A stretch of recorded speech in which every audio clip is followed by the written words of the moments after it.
What do you think Abbas should do at this point? Do you believe that he'll lose credibility amongst Palestinians if he goes ahead with negotiations? Okay, well, honestly, on the Saudis, I don't know. I mean, I was delighted when they concluded the Mecca agreement back in February of 2007, and I think they did so contravening the preferences of the Bush administration. And then, obviously, Rice and the others, that Rice, not the present Rice, all helped Mohammed Dahlan with his coup attempt. So, you know, that overthrew the whole Mecca agreement and the national unity government. I would love to ask the Saudis much more. Now that we've ended Ramadan, maybe my application for an interview with Adel Jubeir will actually get somewhere. Is anybody from the Saudi embassy here? Turkish mediation, I think, you know, Ahmedolu has done the most amazing, Davutoglu is his name. He's done the most amazing things as a diplomat.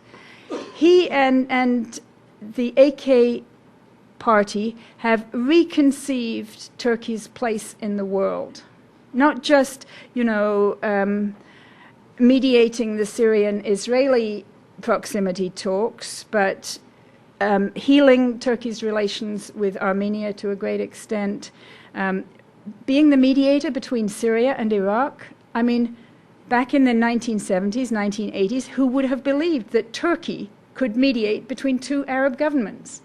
I mean, you know, back then when I was in the region, there was still all this lingering kind of legacy from, you know, Ottomanism and sensitivities, you know, about the Ottomans interfering here or there. Now, if you go to Syria, I mean, Turkey is their best friend. And so I think this government in Ankara is definitely capable of playing a good mediating role. Whether they have the capacity to do that when they're doing so many other negotiations is an interesting question. But yeah, maybe I don't think anybody else could really, you know, you could say maybe Qatar, but I think there's so much distrust between Qatar and some other Arab countries that it wouldn't necessarily work. So it would be Saudi Arabia or Turkey. And then your final question was... do you believe that Mahmoud Abbas will lose credibility amongst Palestinians if he goes ahead with the negotiations? These are questions. Yes. But I mean, you know, his credibility isn't that high to start with. He can weather this. The question is, can he and Saeb Erekat pull out a sellable agreement?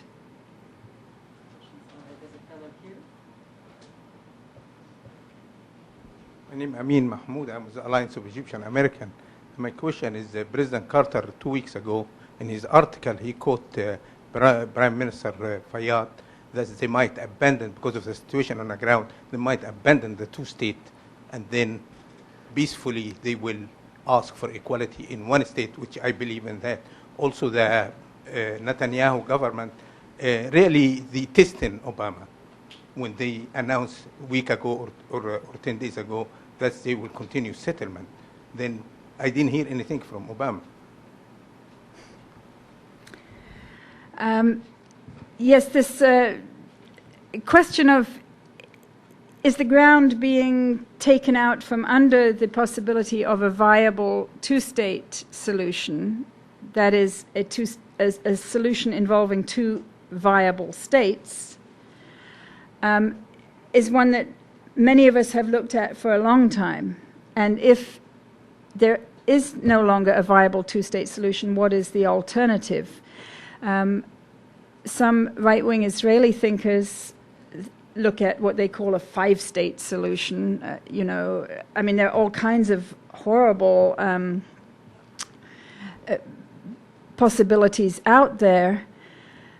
But for the Palestinians living in the West Bank and Gaza to ask for full rights within the Israeli political system, I think it's not going to happen soon.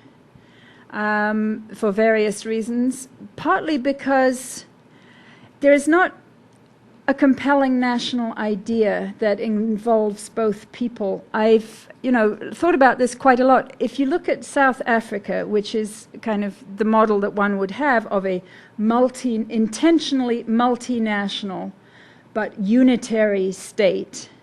In the case of Israel and Palestine, it would be an intentionally binational but unitary state.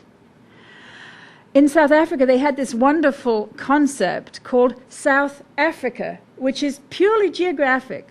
If you live there, you can relate to it. The problem between Israelis and Palestinians is that, I'm thinking we could call it, Eastern Mediterranean. But and then it's culturally neutral as between being Israeli or Palestinian.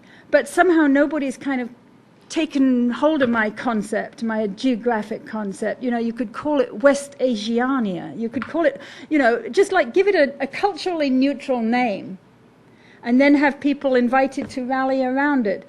I guess Gaddafi has this thing called Isra'tine. That is not going to fly. And I don't think any...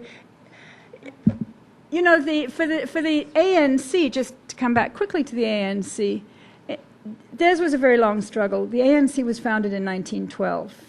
It wasn't until the 1950s that they came up with an inclusive program that would include the white settlers in the South Africa that they foresaw.